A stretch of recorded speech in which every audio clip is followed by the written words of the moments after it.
tapi dia yakin itu satu-satunya tempat di mana apa yang Russell gambarkan bisa ada. Russell berpikir, setelah direnungkan, bahwa ada catatan tentang Raja Binatang pertama, Fenrir, yang merupakan naga campuran. Karena petunjuk diperoleh dari altar di dunia bawah, dia menganggap itu alasan yang cukup untuk menyelidiki lebih lanjut dan bertanya di mana letak wilayah ilahi.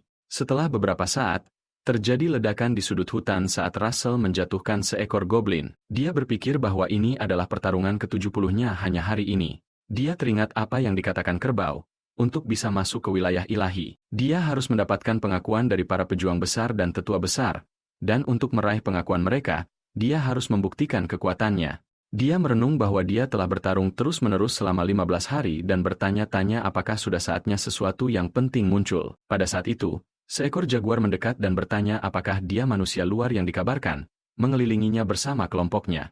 Russell terkejut melihat mereka. Sang jaguar menyuruhnya mengikuti, mengatakan bahwa seseorang sedang mencarinya. Russell melihat tali merah terikat di pinggang sang jaguar dan mengenali simpul itu sebagai simbol seorang pejuang besar. Dia bertanya siapa yang mencarinya, seorang pejuang hebat atau seorang tetua besar.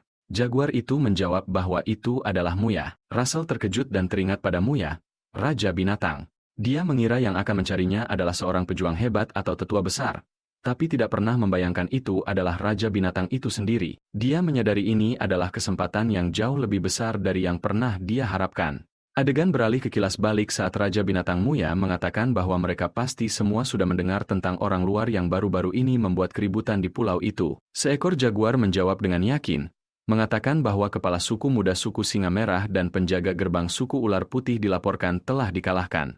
Muya berkomentar bahwa mengejutkan individu yang hampir setara dengan pendekar hebat bisa dikalahkan, dan dia ingin melihat orang yang bertanggung jawab itu. Para jaguar berlutut di hadapannya, dan salah satu dari mereka menyatakan bahwa suku jaguar akan menangkapnya dan memaksanya berlutut di hadapannya. Dia menjawab bahwa tindakan seperti itu tidak perlu dan memerintahkan mereka untuk membawanya dengan tenang. Ketika seekor jaguar bertanya apa maksudnya, dia mengonfirmasi bahwa dia ingin dia dibawa sebagai tamunya. Adegan beralih ke masa kini saat jaguar mengamati Russell dan berpikir dia tampak lebih lemah dari yang dikabarkan. Dia mengira mereka yang kalah darinya pasti lengah. Dia tidak percaya seseorang seperti Russell diperlakukan sebagai tamu dan bertanya-tanya apa rencana Raja Binatang itu. Dia bertanya kapan dia bisa berangkat. Russell menjawab bahwa dia bisa pergi segera. Seekor jaguar hitam mengirim pesan telepati kepada jaguar kuning, memperingatkannya untuk berhenti. Dia mengingatkan bahwa Russell adalah tamu sang raja, dan jika dia berniat membiarkan naluri bertarungnya mengambil alih, sebaiknya dia menjauh dari urusan ini. Dia berkata dia tidak akan bertanggung jawab atas itu, karena meskipun dia mungkin terobsesi dengan pertarungan, dia tidak cukup gegabah untuk memprovokasi tamu raja. Jaguar hitam menjawab bahwa itu bagus untuk diketahui dan memberitahunya bahwa dia hanya perlu memastikan itu tidak berubah menjadi pertarungan. Jaguar kuning berbalik kepada Russell dan berkata mereka harus bergerak lebih cepat karena saat ini sedang sibuk dan bertanya apakah itu bisa diterima. Russell menjawab akan mencobanya. Dia berkata baiklah dan menyuruhnya untuk mengikuti, lalu segera berlari cepat. Dia berpikir akan menunjukkan betapa besar perbedaan kemampuan mereka, sampah manusia. Russell berlari dan segera mendekat, berkomentar bahwa dia memang sangat cepat. Dia terkejut, berpikir bahwa Russell berhasil mengejar meskipun dia sudah bergerak dengan kecepatan tertingginya. Russell menambahkan bahwa jika jaguar menahan diri demi mempertimbangkannya, itu tidak perlu, dia masih bisa lebih cepat. Setelah beberapa saat, mereka mendarat di tanah yang kokoh, dan jaguar kuning berkomentar bahwa Russell cukup mengesankan. Dia tidak menyangka manusia bisa mengejar dan bertanya apakah dia pelari tercepat di antara manusia. Russell menjawab bahwa dia percaya ada setidaknya 30 orang di kerajaannya yang bisa mencapai kecepatan ini, dan mungkin sekitar 100 di seluruh benua. Dia berpikir, tidak mungkin sebanyak itu. Russell melihat sekeliling dan merenungkan betapa tak terduganya menemukan kota sebesar itu tersembunyi di dalam hutan. Memang seperti yang diduga, sesuai dengan ibu kota kaum binatang buas.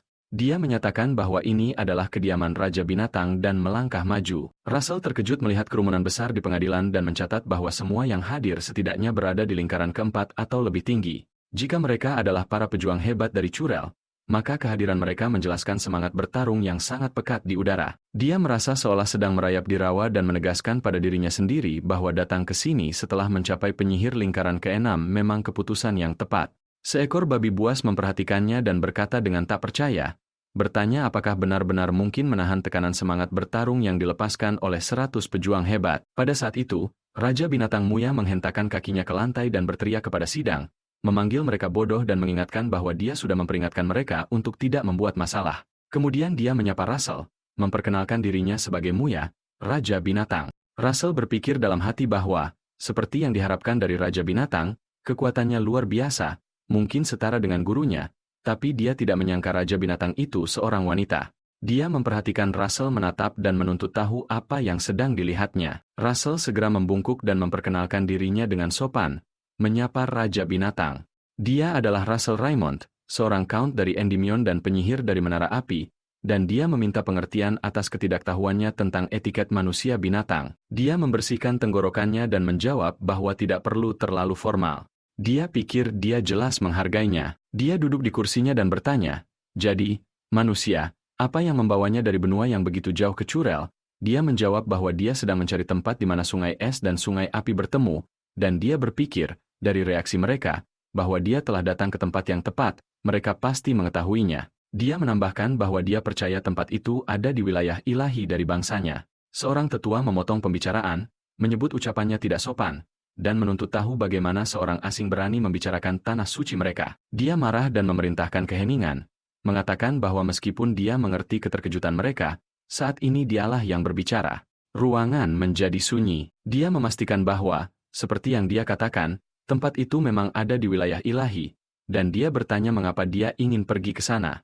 Russell menjawab bahwa itu untuk ambisi pribadinya. Dia menjawab bahwa dia pernah mendengar para penyihir dari benua tempatnya berasal terkenal karena rasa ingin tahu mereka terhadap hal-hal yang tidak diketahui dan misterius. Russell berpikir, dengan sedikit lega, bahwa dia tampaknya tidak tersinggung oleh ucapannya. Ini mungkin akan berjalan lebih lancar dari yang dia kira. Dia kemudian menambahkan bahwa sayangnya, seperti yang mungkin sudah dia duga dari reaksi mereka, tidak ada orang luar yang pernah diizinkan masuk ke tempat itu. Seorang tetua Beasman mengatakan itu benar, dan wilayah ilahi adalah tempat tinggal dewa leluhur mereka. Yang lain menambahkan bahwa tidak terpikirkan bagi orang luar biasa, apalagi yang bukan seorang pejuang, untuk diizinkan masuk. Luya memukul lengan kursinya dan memerintahkan mereka untuk diam, sambil berkata bahwa dia sedang berpikir. Russell bertanya apakah benar tidak ada orang luar yang pernah masuk ke wilayah ilahi ataukah ada aturan yang membuat orang luar tidak mungkin masuk. Dia berpikir dalam hati bahwa dia mengerti cara menilai situasi dengan jelas. Kemampuan bertarungnya setidaknya setara dengan seorang pejuang hebat, dan wawasan yang dimilikinya luar biasa. Dia mungkin berguna untuk menghidupkan kembali suku Beasman yang pertumbuhannya sudah lama terhenti. Dia memintanya untuk melanjutkan pembicaraan. Russell mengatakan bahwa salah satu tetua baru saja menyatakan bahwa bukan pejuang tidak diizinkan masuk ke wilayah ilahi. Dia kemudian bertanya apakah itu berarti jika orang luar diakui sebagai pejuang, mereka akan diizinkan masuk. Dia menjawab tentang ujian pejuang.